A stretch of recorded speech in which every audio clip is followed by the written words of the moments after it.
마음이 상상할 수 있고 믿을 수 있는 것은 무엇이든 실현될 수 있다.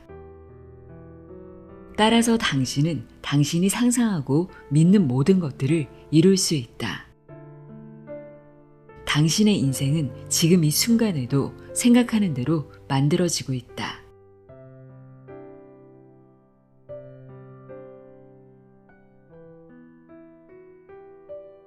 안녕하세요. 나의 소리책갈피 소리내어 읽다입니다.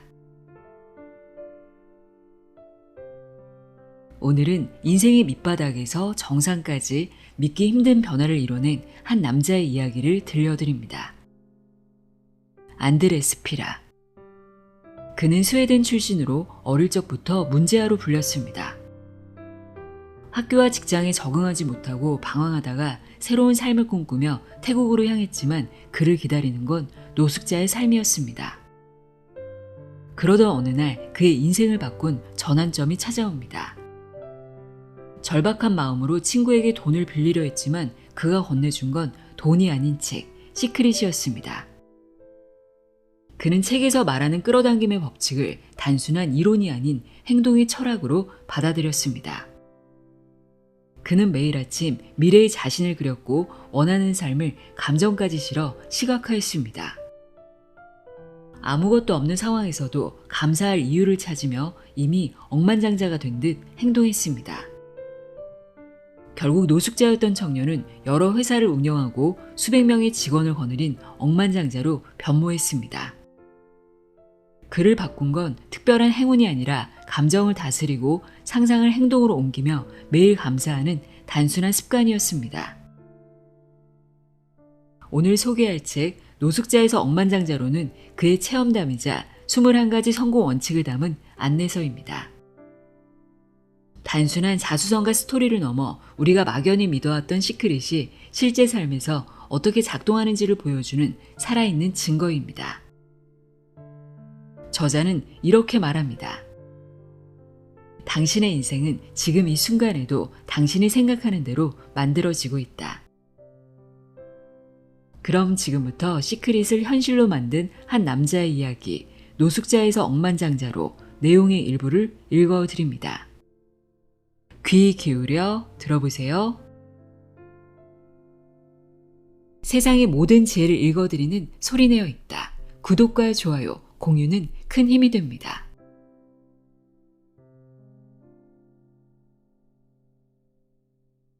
프롤로그.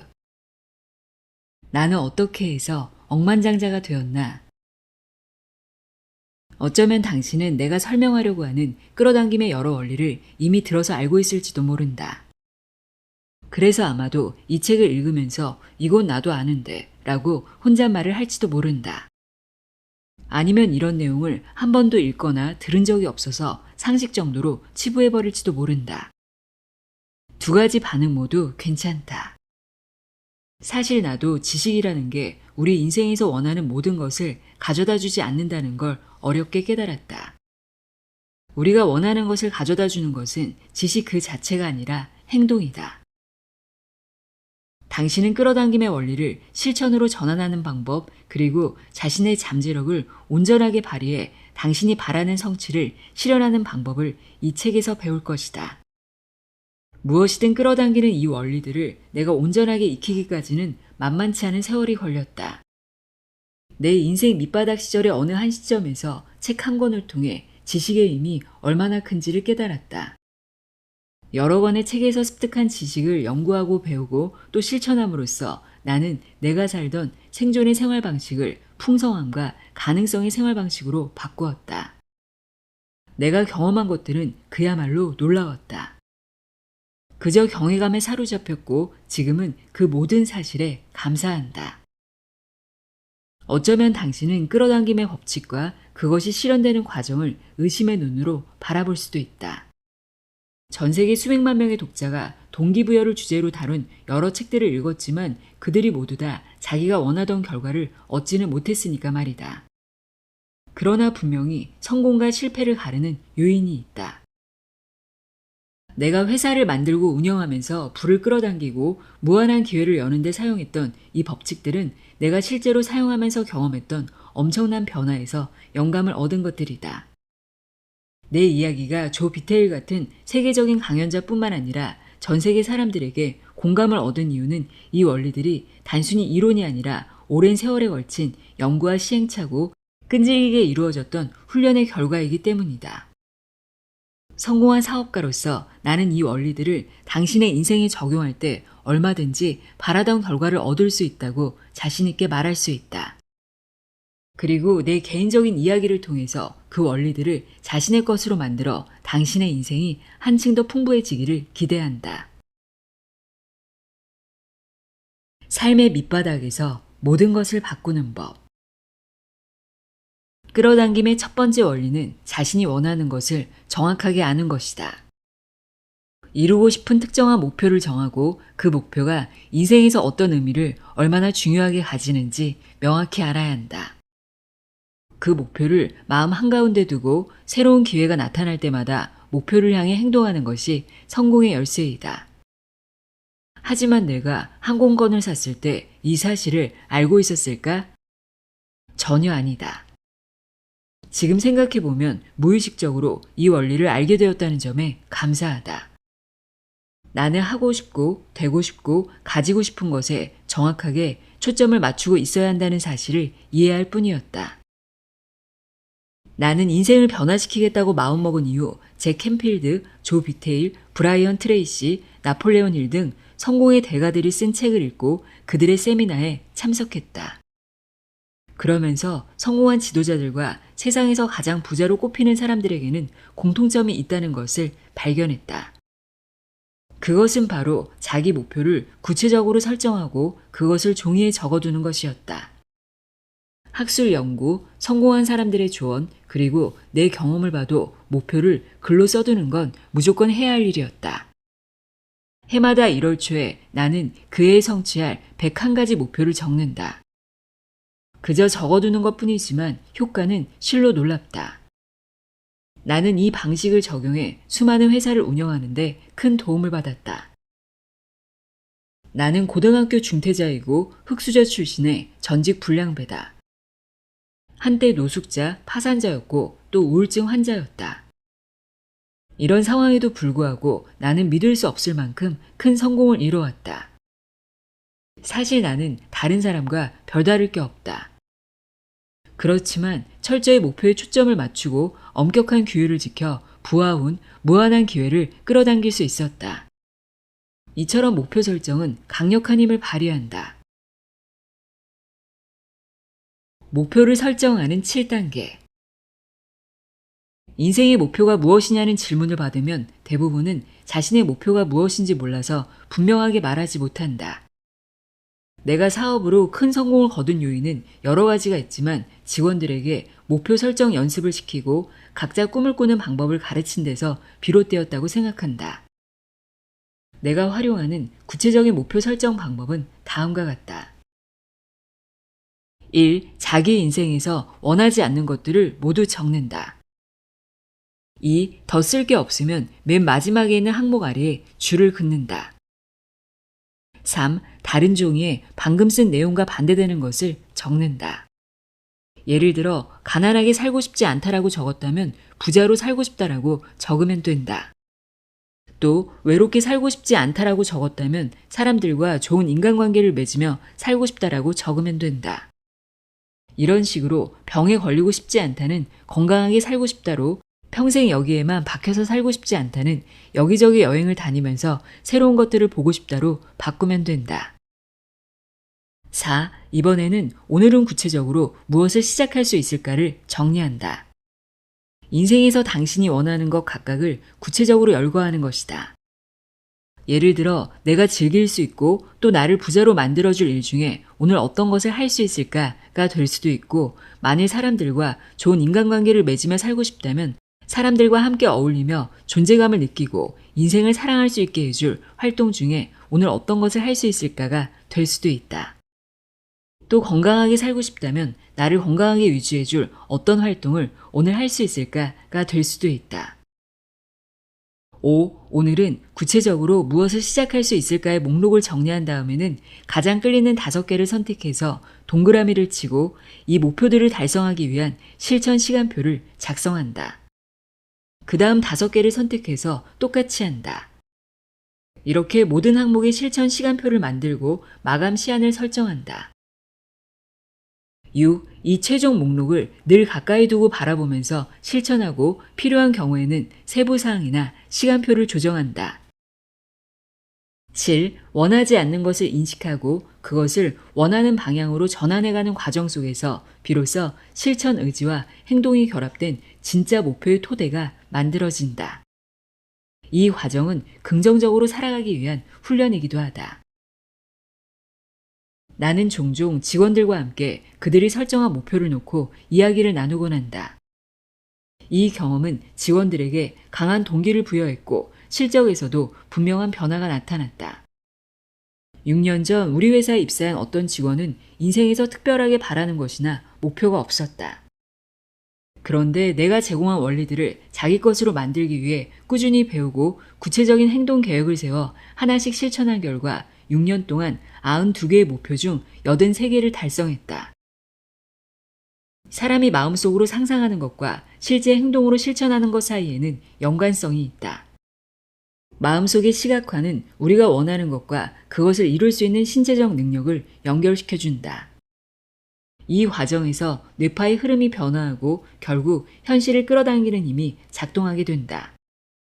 나는 이 원리를 저절로 끌어당겨지는 힘의 원리라고 부른다. 하버드 대학교에서 생각이 뇌에 어떤 영향을 미치는지 알아보기 위해 한 가지 실험을 했다. 피험자들을 두 집단으로 나누어 한 집단에게는 실제로 피아노를 연주하게 하고 다른 집단에게는 마음속으로 피아노를 연주하게 했다. 두 집단의 피험자들은 지적 수준이 동일했고 이들 가운데 따로 피아노 연주 훈련을 받은 사람은 아무도 없었다. 연구자들은 한 집단에게는 날마다 특정 음계들을 피아노로 연주하게 했고 다른 집단에게는 매일 동일한 음계를 피아노로 연주하는 상상을 하게 했다.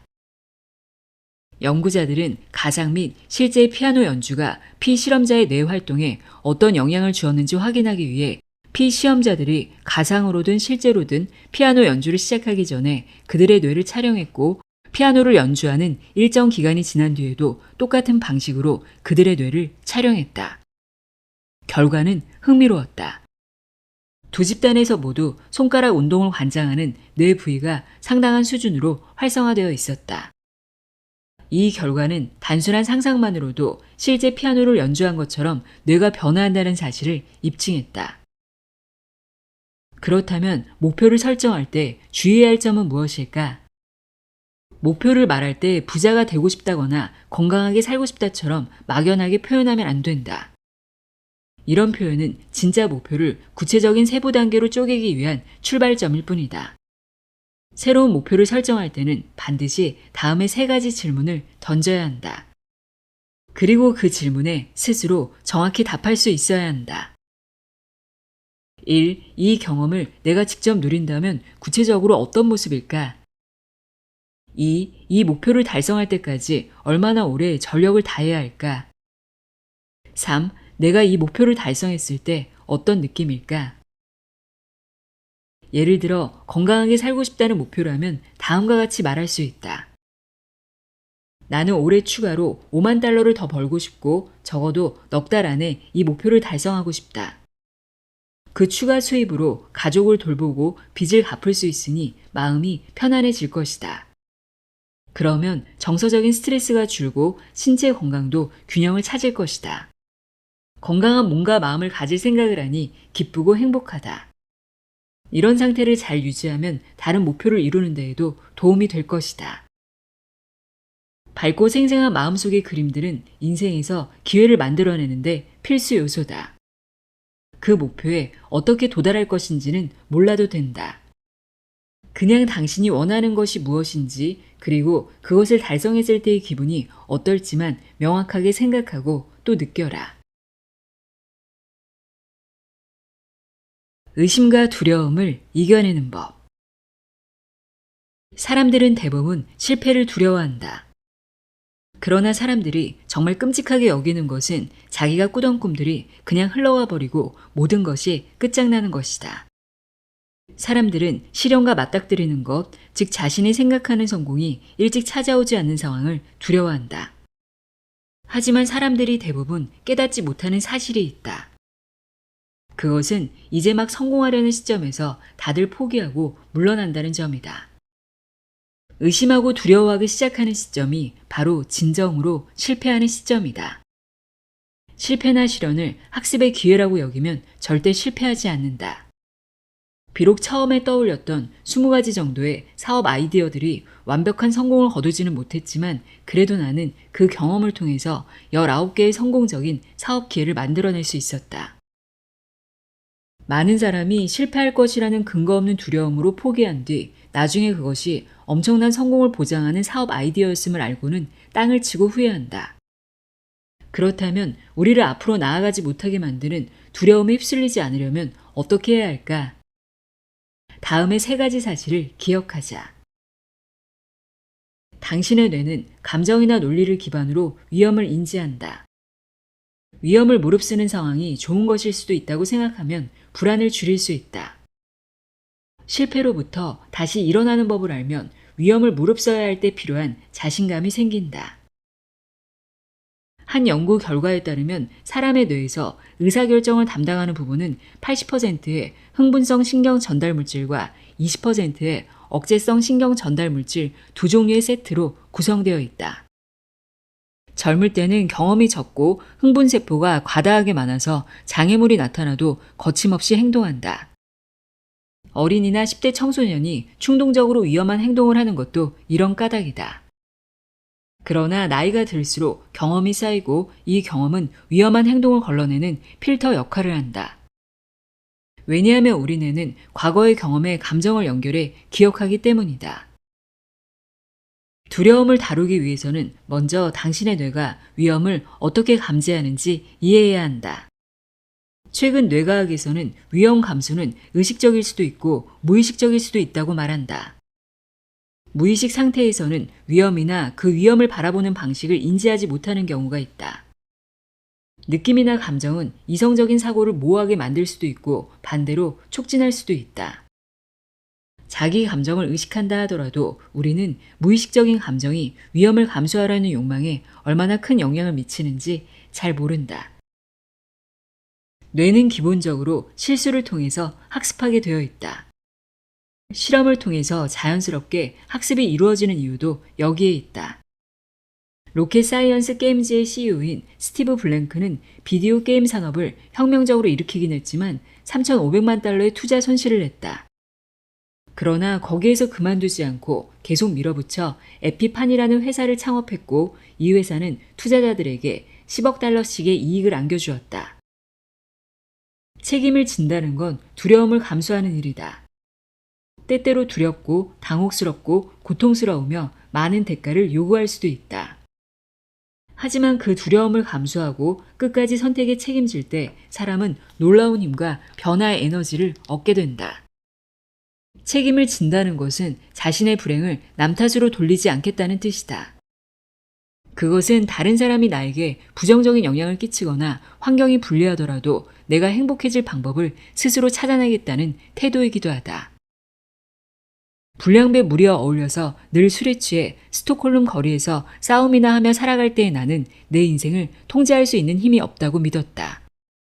내 선택에 따른 결과에 대해서 늘 주변 사람들 탓을 했다. 나는 절망했고 불행했다. 첫 일자리에서 해고되었을 때 나는 분노했고 사장이 나에게 신경을 제대로 써주지 않았기에 일어난 일이니 모든 잘못은 사장에게 있다고 생각했다. 그러나 그때 그렇게 생각하지 않고 다르게 생각했다면 어땠을까? 만약 내가 적성에 맞지 않은 일을 하느라 불행해하는 나를 사장이 안타깝게 여겨 더 큰 만족감을 얻을 수 있는 일을 찾도록 도와주기 위해 해고했다고 생각했다면 어땠을까? 아마 그 사장에게 고마움을 느꼈을 것이고 이후 다른 직업을 선택할 때도 훨씬 긍정적인 마음으로 나아갈 수 있었을 것이다. 물론 실제로는 반복된 지각 탓에 해고된 것이지만 그 안에서도 나를 위한 의미를 찾고 감정을 스스로 조절하는 방법을 배운다면 그 경험은 충분히 가치 있는 성장의 자산이 된다. 두려움을 극복하는 법 중에 하나는 책임감을 가지는 것과 더불어 인내심을 기르는 것이다. 인내심을 기르면 부정적인 상황에 맞닥뜨렸을 때 그것을 다른 의미로 해석할 수 있는 시각이 생기기 때문이다. 이를 미처 개발하지 못한 사람들은 힘든 환경에서 자신의 다른 모습을 상상하지 못한다. 특정 사건에 대해 자신이 드러내는 감정적인 반응을 통제하는 능력을 근육이라고 생각하면 이해하기 쉽다. 이두박근은 쓰면 쓸수록 강해진다. 자기 감정을 통제하는 것도 마찬가지다. 그다지 심각하지 않은 일들이 자기 기분을 망치게 내버려 둔다면 상대적으로 심각한 일들이 일어날 때 어떻게 행복한 마음을 유지할 수 있겠는가? 마치 뭐뭐인 것처럼 행동하라. 자제력을 키우는 데 결정적으로 중요한 요소는 어떤 것이 앞길을 막아서든 그것을 기꺼이 인정하는 마음가짐이다. 자기에게 닥친 결과를 온전하게 인정하지 않으면 그 결과를 긍정적인 눈으로 바라보지 못할 것이고 결코 행복해질 수 없다. 그러니 내 행복에 대해서 스스로 책임을 진다는 것은 궁극적으로 자기 인생에서 펼쳐진 결과를 온전히 그리고 아무런 이의 없이 기꺼이 받아들이는 것을 의미한다. 이런 마음가짐을 실천하면 할수록 실패하더라도 언제나 새롭게 시작할 수 있다는 자신감이 생긴다. 다음으로 마치 뭐뭐인 것처럼 행동하는 원리를 이해해보자. 빅토리아 시대의 철학자 윌리엄 제임스는 감정과 행동에 대한 이론을 정리했다. 제임스는 우리의 행동을 이끄는 것은 감정이 아니라고 말했다. 즉, 행복감을 느낀다고 해서 저절로 웃음이 나오는 것이 아니라 오히려 감정을 이끄는 것이 우리의 행동이라고 말이다. 웃으면 행복감이 느껴진다는 것이다. 그래서 그는 다음과 같이 결론을 내렸다. 어떤 것을 가지고 싶다면 이미 그것을 가지고 있는 것처럼 행동하라. 이 조언은 우리 일상의 모든 측면에 적용할 수 있다. 당신은 특정한 어떤 사람이 된 것처럼 행동함으로써 그 사람이 될 수 있다. 이것이 바로 마치 뭐뭐인 것처럼 행동하는 원리이다. 계속해서 실패를 긍정적으로 해석하기 위한 노력을 해보자. 감정도 바꾸는 연습을 하다 보면 스스로 내면이 단단하게 성장하는 것을 느낄 수 있을 것이다. 현실이 즉각 바뀌는 감정 정리의 기술. 머리로만 생각하지 말고 가슴으로 느껴라. 시크릿이라는 책을 읽었거나 들어본 사람이라면 내가 그 해변에서 곧바로 어떤 진리를 깨우쳤을 것이라고 혹은 그 책이 내 인생의 전환점이 되었을 것이라고 기대할지 모르겠다. 그러나 그 책에 대한 내 첫 반응은 비현실적이다, 완전 쓰레기다 였다. 책을 보내준 친구에게 얼마나 화가 나던지 그 분노를 친구 대신 책에다 마구 쏟았다. 긍정적으로 생각해라. 시각화하면 결국 얻을 것이다. 개가 풀 뜯어먹는 소리다. 나는 그 책에 담겨있는 이론이 틀렸음을 입증하기로 마음먹었다. 그 책의 내용들을 토시 하나 빠뜨리지 않고 그대로 실천해서 그 가르침들이 거짓임을 반드시 증명할 거라고 다짐했다. 나는 먼저 원하는 것을 끌어당기기 위해 시각화를 시작했다. 어차피 그 방법이 통할 거라고 믿지 않았고 작은 것 정도는 그 가르침대로 해보는 것도 나쁘지 않아 보였다. 나는 커피 한 잔을 떠올렸다. 백사장에 수건을 깔고 앉아 눈을 감은 채 누군가가 따뜻하고 맛있는 커피 한 잔을 준다면 기분이 얼마나 좋을지 깊이 생각하는데 집중했다. 처음에 몇 번 시도할 때는 무슨 바보 같은 짓을 하는지 모르겠다는 생각이 들었지만 달리 할 일도 없어서 그 상상에 집중하려고 노력했다. 몇 번 더 시도한 끝에 마침내 내 마음의 눈에 커피잔이 보이기 시작했다. 잔에서 김이 모락모락 피어오르는 것이 보였고 향긋한 커피향도 맡을 수 있었다. 그로부터 이틀 뒤 평소처럼 백사장에 앉아있는데 제트스키를 타던 사람들 중 한 명이 나에게 다가와 이렇게 말했다. 며칠 동안 당신이 여기에서 이러고 있는 모습을 봤는데 커피 한 잔 사드리고 싶어요. 무척 지쳐 보여서 말입니다. 믿을 수 없었다. 마음속에만 존재하던 커피가 눈앞에 나타나다니. 여전히 반신반의하는 마음이었지만 호기심은 한층 강하게 일어났다. 이번에는 점심 식사를 대상으로 설정했다. 벌써 여러 주째 쌀국수만 계속 먹었기에 멋진 정찬 생각이 마치 폭포수처럼 쏟아졌다. 눈을 감고 맛있는 점심 식사를 떠올리면서도 그러고 앉아있는 내 모습이 우스꽝스러웠다. 그래도 어쨌거나 계속 노력했고 마침내 나는 멋진 점심을 먹는 날을 느낄 수 있었다. 그리고 며칠 뒤 내가 일했던 호텔의 직원 한 명을 우연히 만났다. 안녕 안드레스, 오랜만이야. 잘 지내? 내가 점심 살게. 이럴 수가. 이게 통하는 건가? 아니면 그냥 우연인가? 2번이나 시각화가 성공했지만 나는 여전히 확신하지 못했다. 그래서 이번에는 좀 더 크고 복잡한 것을 놓고 시도해 보기로 했다. 맨 먼저 일자리를 떠올렸다. 취직을 해서 돈을 벌고 그 돈으로 안락하게 지낼 수 있는 방을 구하고 날마다 샤워를 하고 옷도 깨끗하게 빨아입을 수 있다면 부모님이 흐뭇하게 여기며 자랑스러워할 그런 생활을 한다면 기분이 얼마나 좋을지 상상 속에서 시각화하기 시작했다. 감정을 담은 시각화 방법. 나는 새로운 일자리에 대한 생생한 그림들을 시각화하면서 내가 주인공인 온갖 영화를 머릿속으로 만들어냈다. 그러나 얼마 지나지 않아서 창의적인 시각화를 하려면 강렬한 감정이 뒷받침되어야 한다는 것을 깨달았다. 그래야 실질적인 끌어당김이 일어난다. 운이 좋았던 것인지 나는 나도 모르게 이미 그런 식으로 하고 있었다. 물론 새로운 일자리를 가지는 것이 얼마나 행복할지 느끼면서 그냥 해변에 앉아 기다리기만 하진 않았다. 이틀 동안 온 동네를 돌아다니면서 일자리를 알아보았다. 둘째 날 마침내 일자리를 얻었다. 나는 몇 달 동안 일해서 뒷마당에 작은 정원까지 있는 작지만 멋진 집을 구할 수 있었다. 커피 한 잔을 얻어 마시고 점심 한 끼를 얻어 먹고 일자리까지 구하게 되자 나는 인생을 통제할 수 있겠다는 확신이 들었다. 더 많은 책을 읽고 싶었고 일하지 않는 시간에는 마음이 발휘하는 힘을 주제로 다룬 여러 책을 읽었다. 그때부터 나는 책이 제시하는 여러 가르침을 내 삶에서 실천하고 녹여내는 노력을 하기 시작했다. 생각을 예전과 다르게 했기에 마침내 내 인생을 통제할 수 있게 되었을까? 아니면 그때까지 다른 생각을 하지 않음으로써 내 인생에 대한 통제권을 나 스스로 포기하고 살았던 걸까? 무엇이 맞는지는 중요하지 않았다. 다르게 생각하기 시작했다는 단순한 행동이 중요하다. 나는 날마다 삶에 대해 새로운 발견을 했다. 나폴레온 힐의 책을 읽고 자기암시의 힘을 배운 뒤로는 일상적으로 긍정을 실천하기 시작했다.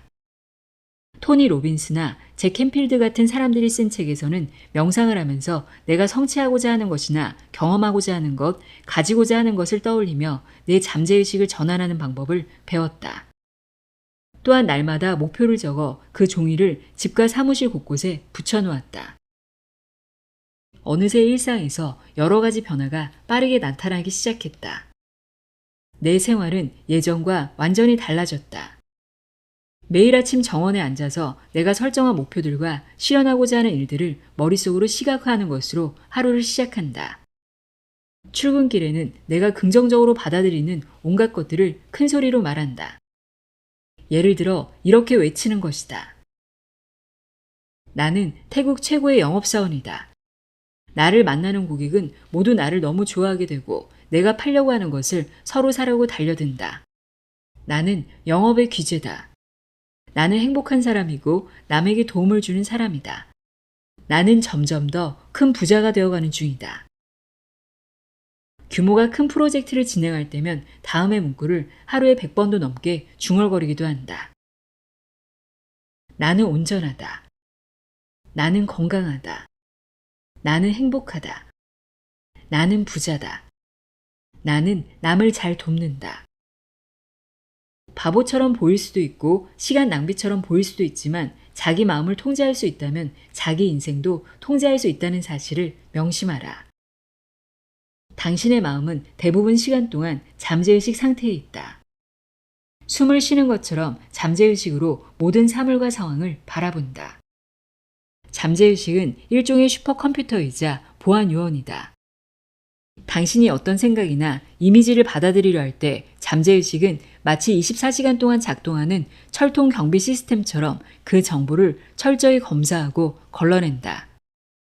당신이 충분히 집중하고 납득할 수 있는 이유가 있을 때에만 그 정보는 잠재의식에 저장되어 현실을 움직이는 자원이 된다. 나는 16년이 넘는 시간 동안 수많은 책과 세미나를 통해 다양한 지식을 쌓아왔다.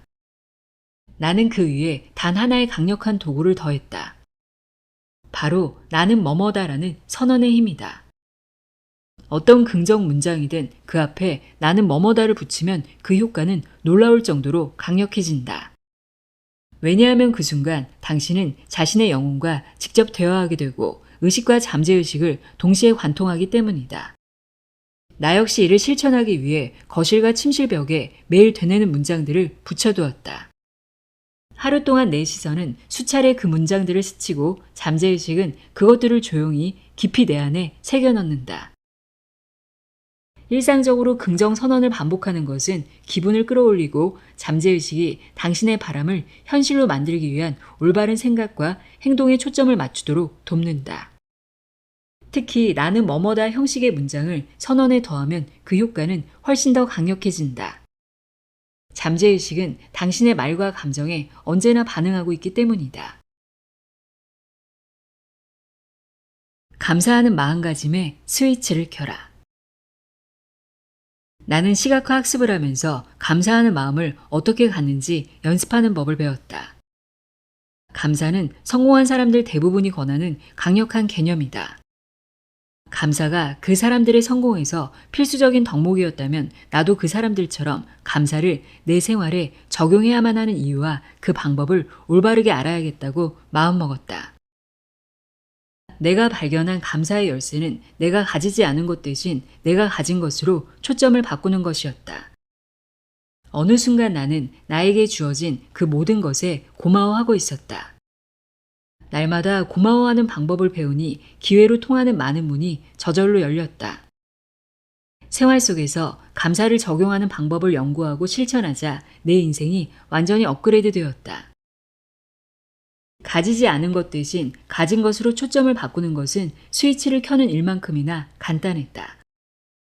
부족한 것에 초점을 맞출 때 내가 가지고 있는 것의 소중함을 놓쳐버리는 실수가 어떻게 일어나는지도 알 수 있었다. 감사의 감정은 행복을 불러온다. 긍정심리학 연구에 따르면 감사는 더 큰 행복으로 이어진다. 감사를 자주 느끼는 사람일수록 더 긍정적인 감정을 경험하고 일상의 좋은 순간을 풍성하게 누린다. 건강이 좋아지고 역경을 더 잘 이겨내며 다른 사람과도 깊은 관계를 맺는다. 감사에 대해 연구하면 할수록 나는 그것이 내 삶을 얼마나 강력하고 긍정적으로 바꾸는지를 매번 새롭게 실감한다. 2013년에 발표된 학술지 개성과 개인차는 감사할 줄 아는 사람은 고통을 적게 경험하며 또 다른 사람들에 비해서 자기가 건강하다고 느끼는 비율이 높다는 사실을 보고했다. 이어진 추가 연구에서는 감사할 줄 아는 사람은 자기 건강을 더 잘 챙기며 운동을 더 자주 하고 또 정기적으로 의료검진을 받는다는 사실도 확인되었다. 감사에 관한 여러 건강 연구 결과는 나 역시 실감할 수 있었다. 감사하는 마음을 꾸준히 실천한 이후 내 몸이 예전보다 더 건강해졌음을 분명히 알 수 있었다. 육체적으로도 정신적으로도 이전보다 훨씬 강인해졌음을 느꼈다. 감사 연구의 선도자인 심리학자 로버트 A. 에먼스는 감사하는 마음과 신체적, 정신적 건강 사이의 연관성을 확인하기 위해 다양한 실험을 진행했다. 그의 연구 결과에 따르면 감사는 행복감을 크게 높이고 우울감을 현저히 낮추는 효과가 있었다. 감사하기를 꾸준히 실천하면 할수록 감사하기를 일상적인 습관으로 만들수록 그리고 성공한 다른 사람들의 감사 철학에 깊이 빠져들수록 감사하기야말로 인생뿐만 아니라 사업까지 성공으로 이끌 비장의 도구임을 깨달았다. 나는 영업 분야에서 일하며 부동산 프로젝트를 진행하는 과정에서 그 일을 도와줄 수 있는 사람들과 가까운 관계를 맺게 되었다. 그러면서 사람들이 이 사람과 함께 일하고 싶다는 마음이 들도록 만들면 좋은 결과를 얻을 수 있다는 사실을 깨달았다. 또한 다른 사람들이 내가 하는 일에 도움을 주었다는 사실을 인정하고 그에 대한 감사를 표현하면 거기서 다시 새로운 기회가 열린다는 것도 알게 되었다. 이런 과정은 기하급수적인 성공을 이루는데 필수적인 요소다.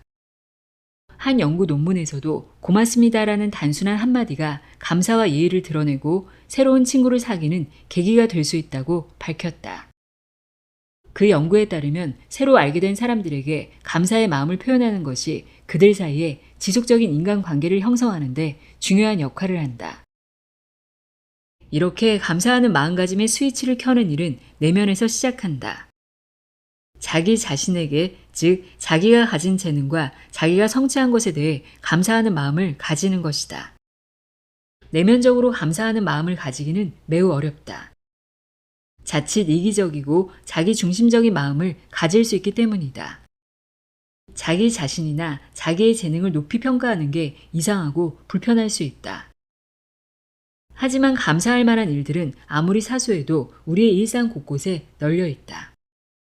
예를 들어 맑고 아름다운 날씨, 스트레스 없이 가벼운 발걸음으로 향하는 출근길, 자주 가는 커피숍에서 행복하게 미소 짓는 바리스타, 혹은 우연히 들른 가게에서 기대하지도 않은 가격 할인을 받을 때 등 셀 수 없이 떠오를 것이다. 하루 중 약 10분 정도 감사하기를 실천할 시간을 마련하라. 하루가 끝나는 시점에 하는 것이 좋다. 그래야 하루를 돌아보며 감사하는 마음을 느끼고 그 긍정적인 생각들이 잠재의식 속에 스며들어 잠들게 되기 때문이다. 당신이 부자든 가난하든 인생이 준 모든 것에 진심으로 감사한다면 우주는 그 마음을 알아차리고 앞으로도 감사할 일들을 더 많이 안겨줄 것이다. 인생에서 모든 것이 감사할 일임을 깨닫는 순간 우리는 이미 가진 것들 덕분에 평화와 만족, 행복으로 가득 찬다. 가진 것에 만족하고 가지지 못한 것에 대한 집착을 내려놓으면 감사 실천은 한층 더 쉬워진다. 이렇게 마음을 열면 우리는 평온하고 행복한 마음으로 또 하루를 맞이할 수 있다. 우주는 우리 몸에서 발산되는 긍정적인 감정을 인식하고 그런 감정을 더욱 많이 끌어오도록 돕는다. 그럴 때 우리는 계속해서 감사하는 마음을 깊이 느낄 수 있다. 어려운 건 없다. 기본 원리는 단순하다. 큰 것이든 작은 것이든 인생의 모든 것에 감사하라. 그리고 받는 것과 감사하는 마음에 온전히 자신을 열어라.